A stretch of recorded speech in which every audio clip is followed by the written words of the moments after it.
Hey guys, welcome to another tutorial of Affinity Photo. In this tutorial, I'm going to show you this. How cool is it? Let's jump into the tutorial right now. Doing this effect in Affinity Photo is so easy. Very simply, you have your photo selected. Now right click on the photo, then click duplicate. So you have a duplicate photo right now. So we're gonna work on the duplicate part. That is very important step right there. Now go to the live effect and then select diffuse. So once you're done with the diffuse, all you have to do, add as much as you want. Now go to the maximum, don't worry about it, don't stress too much, go to the maximum, that's fine. Get rid of it, go down, select the diffuse tool, go to the gradient tool right there, see that little circle? So select that, that is where the magic begins. Now you can start there and then you can clearly see that it's already gone. So we're gonna modify that part. In order to modify it, you have a couple of options.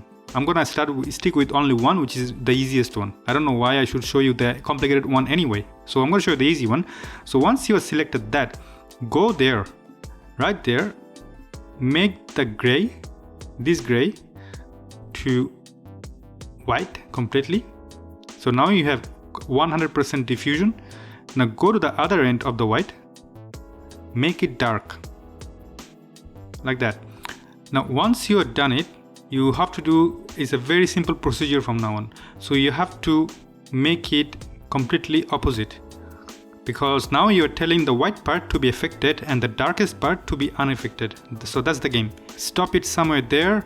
We're gonna zoom into the face because I want exactly one eye to be completely untouched where the other eye to be diffused. So you're gonna start somewhere there, zoom back in, bring it over somewhere there, and zoom back in again, and after that you basically have an effect. All you have to do to make sure it's strong enough. I personally like to squeeze it just a little bit right there and bring the black over to her nose or subject's nose.